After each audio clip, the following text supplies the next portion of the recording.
कौन है। हालेलुया। सारे अंजाम से भी परमेश्वर दी हजूरी ਤੁਹਾਡਾ ਸਵਾਗਤ ਹੈ।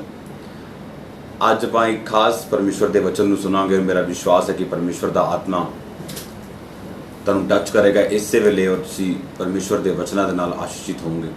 पक्का बंद करके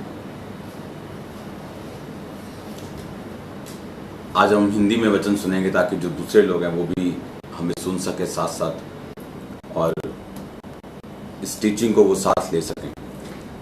परमेश्वर का आत्मा जो अभी करना चाहता है पंजाब में और इंडिया में, बाइबल में लिखा वो परमेश्वर का आत्मा कुछ भी अपने नबियों पर प्रकट किए बिना वो कुछ भी नहीं करता।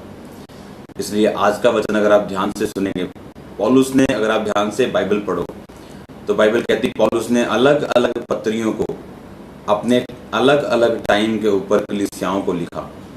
अगर हम देखते हैं पौलुस ने अलग अलग पत्रियों को जो लिखा वो इस कारण लिखा कि अलग अलग कलीसिया की प्रॉब्लम जो थी वो अलग अलग थी। और बाइबल में लिखा कि परमेश्वर का दास पौलुस अलग अलग कलीसियाओं को वचन में लिख के उनके अविश्वास के बारे में या उनकी कमियों के बारे में जिक्र करता था और वो उनको बताता था कि किस तरह से हमें चलना है। अगर आप ध्यान से पौलुस की पत्रियों को पढ़ो तो उसमें उसने करैक्टर का बहुत जिक्र किया, चरित्र का जिक्र किया कि अगर तुम परमेश्वर के सेवक बनना चाहते हो, अगर तुम बिशप यानी अध्यक्ष बनना चाहते हो, अगर तुम डीकन बनना चाहते हो, पास्टर बनना चाहते हो, तो तुम्हारी क्या क्या योग्यताएं होनी चाहिए। और बाइबल में लिखा है कि पौलुस ने बड़े विस्तार के साथ उन्हें बताया कि तुम्हारी योग्यताएं क्या होनी चाहिए।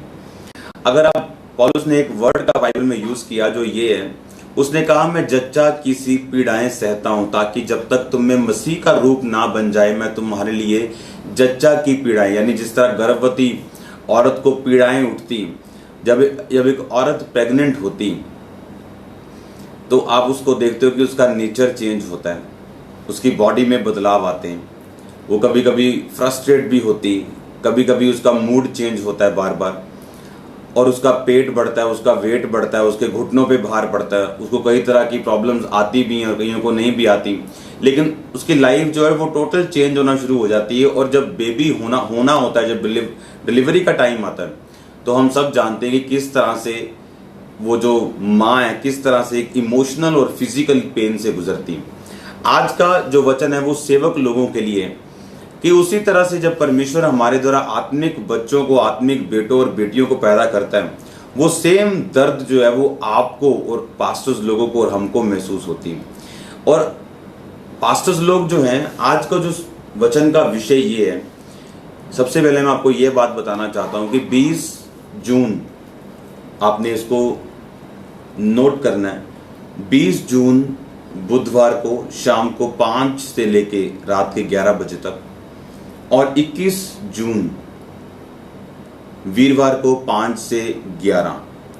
इसमें क्या है, 20 जून को ऐसे बहुत सारे परमेश्वर के सेवक थे जो जिनकी कॉल्स आती हैं, जो चाहते हैं कि परमेश्वर की सेवकाई में आप इतना कैसे बढ़े। इस बार संडे मैंने उन्हें बताया कि कैसे परमेश्वर ने 40,000 से, ये हमारी चर्च जो है अभी 6 महीने में 70,000 के करीब पहुंच चुकी। 70,000 से 2-3 हज़ार ज़्यादा करीब, मतलब ज़्यादा है, कम नहीं, 70 से ऊपर पहुंच चुकी। और बहुत सारे लोग जब फ़ोन करते तो उनसे मिलना पॉसिबल नहीं हो पाता। इसलिए 20 जून को जितने भी पास्टर्स हैं, जो भी सेवा करते हैं, और परमेश्वर जो पास्टर्स हैं वो नहीं, जो पास्टर्स बनना चाहते हैं या जिनके ऊपर कॉलिंग है वो नहीं, जो ऑलरेडी पास्टर्स हैं, 20 जून को खामरा चर्च में मैं एक सेमिनार कर रहा हूँ और मैं आपको इनवाइट करता हूँ उस सेमिनार के लिए। 20 जून को शाम को 5 से 11 बजे के बीच ये लगातार 6 घंटे टीचिंग होगी। इस टीचिंग में आपको सिखाया जाएगा और बताया जाएगा किस तरह से हमने सेवकाई में बढ़ना है और क्या विशेषताएं और क्या योग्यताएं एक सेवक की होनी चाहिए अगर वो अपनी जिंदगी में रिजल्ट को देखना चाहता है। अगर वो, सुनो, अगर डॉक्टर अच्छा ना हो और दाई अच्छी ना हो, बच्चा तब भी पैदा हो जाता है, पर औरत के घायल होने के, मरने के, दुख होने के, उसको दुखी होने के चांस जो बढ़ते हैं। उसी तरह से परमेश्वर ने हमारे लिए लोग ठहराए हैं जो हमें गाइड करते हैं और किस तरह से सेवा में हमें बढ़ना और किस तरह से परमेश्वर का आत्मा उनकी जिंदगी में काम करे, किस तरह से चर्च को बढ़ाना है। एक बार एक व्यक्ति था जब वो अपने दोस्त के घर गया तो उसके दोस्त के घर के सामने एक नदी थी। जब वो वहां से गुजरा तो उसने एक व्यक्ति को देखा जो वहां पे मछली पकड़ रहा था, और उसने जब अपने दोस्त के पास गया, खाया पिया, और जब वो शाम को घूमने के लिए चले तो वो व्यक्ति अभी भी मछली पकड़ रहा था और उसने एक भी मछली नहीं पकड़ी थी।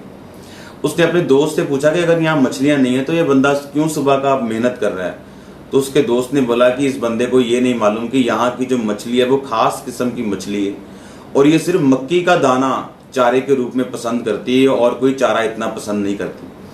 और जैसे ही उसके दोस्त ने वो मछली पकड़ने वाला कांटा निकाला और उसमें मक्की को निकाल के उसने झील में डाला तो एक बड़ी मछली उसी टाइम फंसी और उसने बाहर निकाल ली।